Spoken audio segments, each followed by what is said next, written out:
Yo, what's up guys, it's me Zach Lee and welcome to day 21 of the 2017-2018 NBA season. The question must be asked now, exactly how good are the Boston Celtics and do they actually stand a chance of getting past LeBron and the Cavs and out of the Eastern Conference in May? The Celtics beat the Atlanta Hawks yesterday, and just like I didn't make the Cavs hit rock bottom videos solely because they lost to the Hawks yesterday, I'm not making this one solely because they beat the Hawks today, obviously not. And also, before anyone says the Celtics only won by 3, it doesn't matter how much you win by. All that matters is if you were able to get the win. The Celtics got the win, and being the better overall team, that's all you can expect from them. The Boston Celtics though, this team is playing ridiculously well now on this 9-game winning streak, and what has been so good about them is just how versatile they are. I'm not gonna act like I didn't question the vision the Celtics had about playing this extremely positionless basketball to start the season.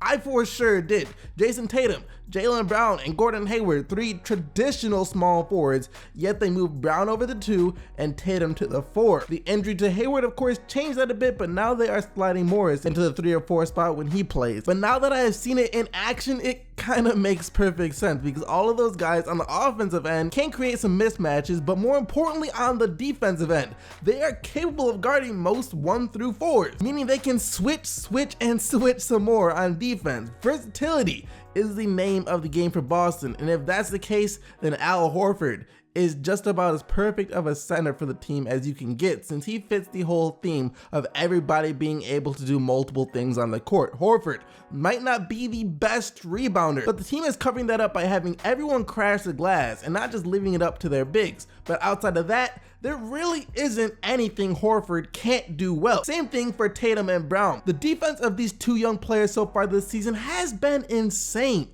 and on the offensive end, they're more than capable of scoring in many different ways. Tatum just had 21 last night, and I think Brown had around 20 the game before that. And then you have the sort of ace that is Kyrie Irving. Look, Kyrie Irving, I'm just gonna say it, he has the best handles in the history of the NBA. Some AI fans are gonna get upset with me for saying that, but you can't tell me that it's not true. Kyrie Irving has the best handles in the history of the NBA. AI did a lot in terms of reinventing the crossover or whatever, but Kyrie took what AI did and built upon it. Kyrie Irving literally has the ability to make defenders get lost on the court. He was toying with Atlanta last night. There was this one play where Irving was being defended by Schroeder and someone else, I forgot who it was. Kyrie did some fancy, some would say unnecessary dribbling, but it was that dribbling that caused him to fake out Schroeder big time. Yo, Schroeder turned around thinking Irving passed the ball or something and didn't realize what happened to him until Irving was already rising up for the shot. Kyrie scored 35 last night, and no matter how good of a team the Celtics are, probably even without Kyrie, having Kyrie is just such a luxury. I think he's kind of like how Kawhi is on the Spurs. I think the Celtics would still be a pretty good team if they didn't have Kyrie at all. Because of the system they run, they would still win games, but Irving just gives them that extra boost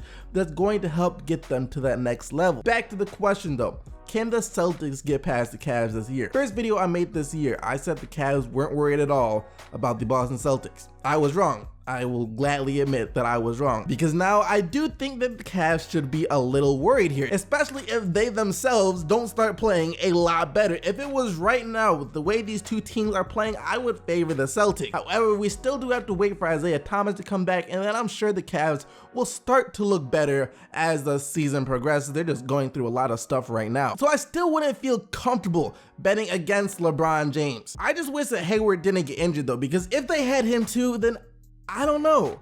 I think I might actually favor Boston that matchup, but either way, it's going to be a really good series. But here's the truth. I think the Celtics are really good and all, but then there is still the issue that is the Golden State Warriors. Now, the Celtics might have a better chance against Golden State than we all realize. Like I said, they have versatile players who can switch on to other players defensively, which is important if you want to be able to beat the Warriors. But without Hayward, their chances are a little slimmer, as well as the Celtics are still a pretty young team. Expecting Tatum and Brown to keep KD in check or switch onto Curry in the NBA Finals is a bit much to ask of them right now. In a year or 2 though, it'll be a different story. Right now though, still think you would have to be kind of crazy to legit expect anyone else to be able to beat the Warriors. The Golden State Warriors extended their win streak to 4 yesterday with a 97-80 win over the Miami Heat. The Warriors had one of the worst shooting nights they have probably had in years last night, only 36% from the field and 34% from three. Before this, they have been hitting close to 60% of their shots from the field